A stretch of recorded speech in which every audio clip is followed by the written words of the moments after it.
What's going on, guys? Blake Hawthorne, it's his turf, and today I want to talk to you about Gravely mowers. So those of you that know, I have been running Gravely mowers since day one. So this is actually my very first mower. I don't think I'll ever get rid of it, and even if I tried, well, I have tried. My dad won't let me, so he co-signed with me. We went in partners on this back when I was 18 years old. We bought this mower, and guys, it has been awesome for my company. So that was back in these days, okay? Y'all wanna see what days those were? That was back in the Lawns for Tuition days, so way back when, and it was a lot of fun. And so as the company grew and things expanded, we got ourselves into a Pro Turn 148 that we then upgraded, put a 52-inch deck on. I later upgraded and bought a second one for my other crew. We actually, this past year, we just sold that 148, and we're looking to buy us another Pro Turn 152, or possibly even ZX52. We don't know yet, but that is something we're going to be demoing this year to figure out if we like it or not. So I am excited about that. Guys, I've owned over 9 Gravely mowers, and don't get me wrong, they've all been great mowers, but they weren't great for my company. I want to tell you a little bit why. So the first mower that I can really think about that was like a bad purchase on my part was their 200 series. It was a 60-inch, so it was as big as this deck. But guys, it had the big dump from the seat bagger on it, you know, huge blower out to the side. And guys, I thought, okay, you know, I'm supervisor now. I'm gonna run this mower. I'm gonna, you know, be able to dump grass without getting up. I'm gonna be so efficient. I'm not gonna be losing those seconds on the trailer doing that. And I think I was a little foolish because this mower was huge. It's like driving a tank through their yard. And so as I'm driving this tank through the yard, I'm matting the grass down and I'm just beating it down and beating it down. And I was like, okay, maybe my yards are a little too small for this, because we had really started capitalizing on that 1/4 acre size lot, you know, $45 a cut, that type of thing. And so I made that purchase, and it wasn't the best purchase for me.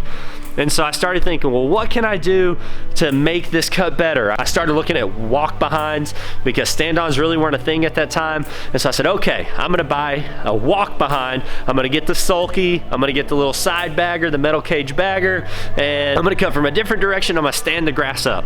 And so we went in there with rakes. We'd stand the grass up. We turned around. We mowed it with this little mower going the other way. And guys, the mistake I made with that mower was that it was belt driven and not hydraulic. So with the belt driven mower, what happened was on hills I would start to slip. So 36-inch, you don't have a wide base, you don't have enough weight back there, and so you're not really getting good traction anyways.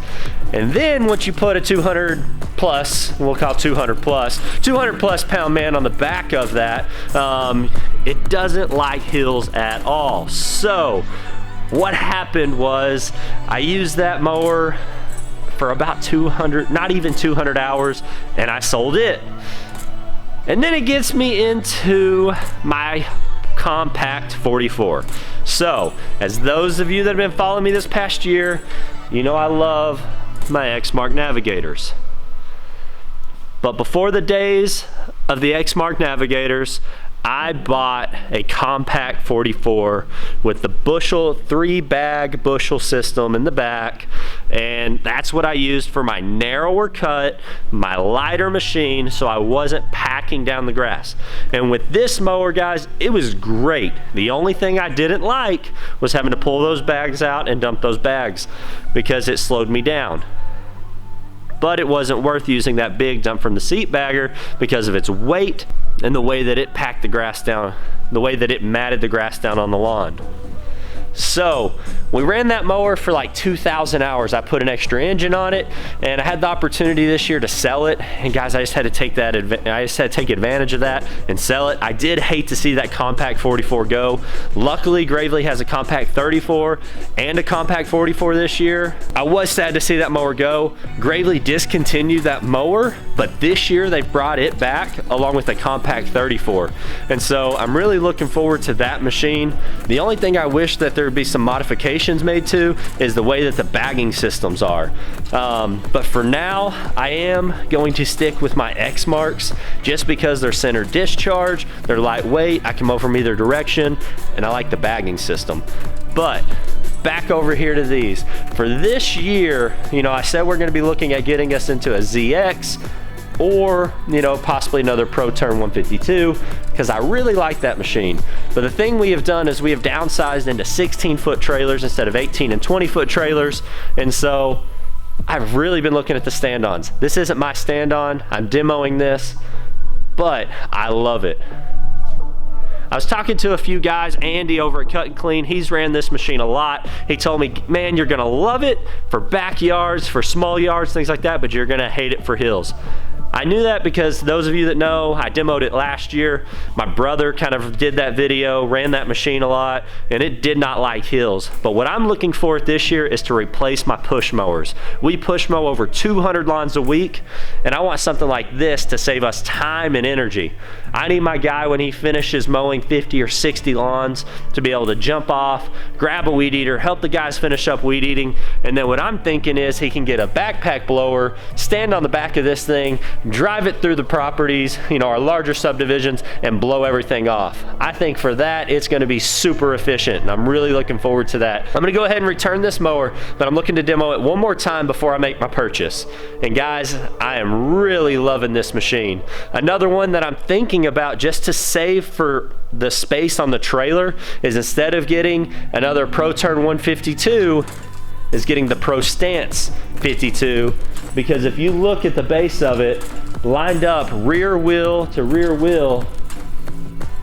front wheel, I'm stopping a clean 15 inches shy just on my HD version. If you jump over to my Pro Turn, it's like 18 to 20 inches that I'm saving on that machine. So that's really what I'm looking forward to, is that extra space on the trailer, so that way I can pull up one of my stand-ons, put one of my X marks on there, and be ready to go. Once I find a system, guys, I like to replicate this across the board.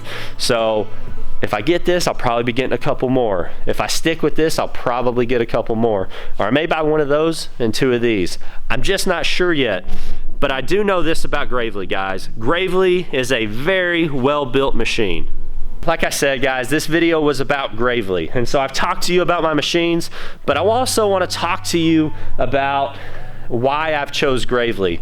So Gravely took a chance on me starting out. My dealer really helped me out. I'd gone to Kubota.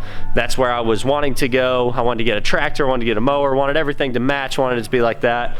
And so they wouldn't finance anything for me. It was astronomical, like $700 something a month. I was like, this is absolutely insane. There's no way.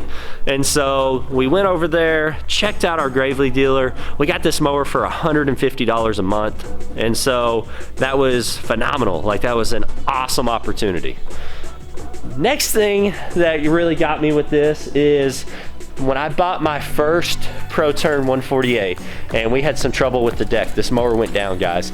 They gave me a gap mower for like 100 and something hours while we did testing on the deck. We ended up replacing the deck with a 52 at no cost to me. They really stood behind their product. They actually, you know, they really owned up to it. And that's why I stuck with them. That's why I bought, you know, 7 more machines after that, is because the way that they stood behind their product and the durability. Those of you that have seen my first initial setup video, you know that this mower has over 4,000 hours on it. And it is a tank. It is very well built. The thing I like about the HD is that it has the heavy duty gauge deck, just like we have on the commercial mowers. Although it does have a residential engine on it. I've replaced this engine 2 times, but I have replaced the engine on my commercial mowers once, and they don't have 4,000 hours on them. So by the time I get there, that may just be the cost of operation and I need to upgrade it. The last thing I want to talk to you about is just how supportive the Gravely community is.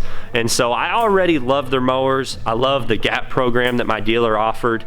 That's something that I really recommend that you look into. I love how they were well built. They haven't always had the best cut, but I've literally had no issues out of my 60 inch, my 52, my 36, or my 44. They have a lot of blade overlap and they've been really good. I just keep sharp blades on there. The only deck size I didn't really like was the 48 inch. And then I didn't like the 200 series because how big it was for my lawns. If I would have stayed into some bigger commercial lawns, it would have been great. And then my 36 inch, I think I would have loved it if it had been hydraulic driven and not belt driven. For the inclines that I was doing and just for the size properties, that belt driven just wasn't great. It would slip a lot. We always were adjusting it, and it was just a little bit of a hassle. So I think that the game changer for us will be the stand-on version of that same size deck. We have loved running it the last 2 days. But most of all, guys, has been the atmosphere, just the team behind Gravely. And I had already kind of formed these opinions and thought this about them, but I was given the opportunity about a month ago to go to Florida with Kevin with Fall River. Thank you so much, bro, for that opportunity. But I got the chance to go down to Florida, over to Sebring with the Gravely team, to just check everything out. I was Kevin's +1. You know, Christy, thank you for allowing me to go in your place. It was a lot of fun though, and I got the chance to be able to connect with that family and that community, and guys, it just absolutely blew me away. The culture of their company is what I preach to my guys, that we are a family, that we are a unit, that we are a body, that we're in this together, and that we have to rely on each other. And you see that same atmosphere around those people, and it's awesome to see, you know, guys like Steven Aarons, you know, the son of the owner, out there, you know, cutting up on mowers with us, just having a good time, immersing himself. Got the chance to go over to Hutchinson Bay, out to Sebring, to go demo the mowers with the, you know, social media team, the marketing team, some of the engineers behind the decks and the mowers, and just hang out with them. And guys, the atmosphere was contagious. You couldn't help but have fun. And those people are the kind of people that I want to be associated with. Those are the kind of people that I want to stand behind. I already love their mowers, but being around a group of people that are like they are just truly makes you want to stand behind them, support them, and go to war for them. And that's what I'm gonna do.